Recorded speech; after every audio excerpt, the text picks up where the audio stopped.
도망간 신부, 남겨진 신랑 그런데 진짜 파국은 지금부터 시작이었다. 결혼식장 안은 정적에 휩싸였습니다. 신부 정보아가 입장하기 직전 그녀가 사라졌다는 소식은 단순한 해프닝이 아니라 모두의 운명을 바꾸어 놓을 시작이었습니다. 하객들의 수군거림은 점점 커졌고 신부가 예전 연인에게 갔다더라는 말이 삽시간에 퍼져나갔습니다. 지역은 굳게 입술을 다문 채 하객들을 향해 허리를 숙였습니다. 그리고 단 한마디만 남겼습니다. 오늘 일로 불편을 끼쳐 죄송합니다. 그 목소리는 담담했지만 그의 두 눈은 깊은 상처와 절망으로 젖어 있었습니다. 이상철은 아들을 바라보며 분노와 자책이 동시에 치밀었습니다. 이게 무슨 꼴이냐? 집안 체면은 다 구겼다. 그러나 속으로는 누구보다도 지역이 불쌍했습니다. 그는 뒤돌아 흐느끼며 중얼거렸습니다. 내가 제대로 아버지 노릇도 못했구나. 김다정은 남편을 붙잡으며 여보, 지금은 체면보다 아들이 먼저예요. 우리 지역이 무너지고 있어요라며 눈물을 삼켰습니다.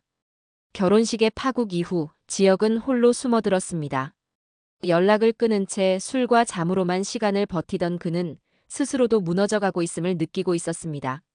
숙소 주인은 며칠째 밥도 먹지 않고 방 안에 틀어박힌 지역을 보며 자살이라도 하는 줄 알았다니까요 라며 불안해했습니다. 그 사이 지은호는 무너진 마음을 안고 카페에서 하루하루를 버티고 있었습니다. 그녀는 지역이 결혼을 택했을 때 이미 마음이 산산조각 났는데 그 결혼마저 파탄 나는 모습을 두 눈으로 본 것입니다. 은호는 밤마다 생각했습니다.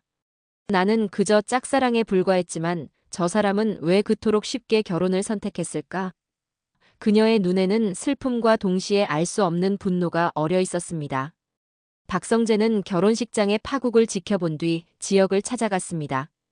그는 술에 취한 지역을 마주하며 참지 못했습니다. 넌 왜 그랬던 거냐? 사랑도 아닌 결혼을 왜 했던 거냐? 지역은 한참 침묵하다가 담담히 말했습니다. 내 선택이었어. 그저 기회였을 뿐이야. 성재는 분노했습니다. 사람 마음을 그렇게 가볍게 여겨. 넌 내 인생뿐 아니라 우리 모두의 삶까지 무너뜨렸어. 그러나 지역은 그저 고개를 숙이고 술잔만 기울였습니다. 성재의 분노는 은호에게로 향했습니다. 그는 은호가 지역을 여전히 걱정하는 눈빛을 보고 질투와 슬픔을 동시에 느꼈습니다. 은호야, 이젠 나 좀 봐줄 수 없니? 라고 말했지만 은호는 조용히 고개를 저었습니다. 성재 씨, 아직 제 마음을 잘 모르겠어요. 그 말은 성재의 가슴을 찢어 놓았지만 그는 포기하지 않았습니다. 속으로 다짐했습니다. 언젠가는 넌 내 쪽을 보게 될 거야. 반드시. 한편 지강호는 빗독촉에 쫓기며 점점 위험한 길로 빠지고 있었습니다. 그는 술집 뒷골목에서 거칠게 내뱉었습니다. 누나 이름만 빌리면 돼. 지은호 이름이면 누가 못 믿겠냐. 그 무모한 선택은 곧 은호의 명예까지 흔들 위기였습니다. 정순이는 아들을 붙잡으며 강호야, 제발 그만해. 넌 왜 늘 누나를 끌어들이니? 라며 눈물을 흘렸지만 강호는 외쳤습니다. 난 항상 비교만 당했잖아. 이번만큼은 내가 이겨야 돼. 고성이는 그 와중에 은호를 향해 다가갔습니다. 젊은 작가들을 위한 공간을 만들려고 해. 내가 이걸 맡아주면 좋겠어. 은호는 얼떨결에 고개를 끄덕였습니다. 저 같은 사람을 믿어주셔서 감사합니다. 하지만 성인은 속으로 웃고 있었습니다. 지역이 무너진 지금 은호를 내 편으로 끌어들여야 한다. 그래야 영나를 더 크게 지킬 수 있지. 은호는 자신이 어떤 덫 속으로 들어가는지도 모른 채 성희의 제안을 받아들였습니다. 지화는 형의 몰락을 보며 마음이 무거웠습니다. 그는 운전기사 일을 하며 영나에게 점점 마음을 기대게 되었고 영나는 따뜻하게 그를 다독였습니다. 지환 씨, 당신은 형과 달라요. 스스로의 길을 찾으면 돼요. 하지만 이 관계를 눈치챈 고성희는 차갑게 말했습니다. 우리 영나는 아무나와 엮이지 않아요. 특히 운전기사 같은 사람은 더더욱.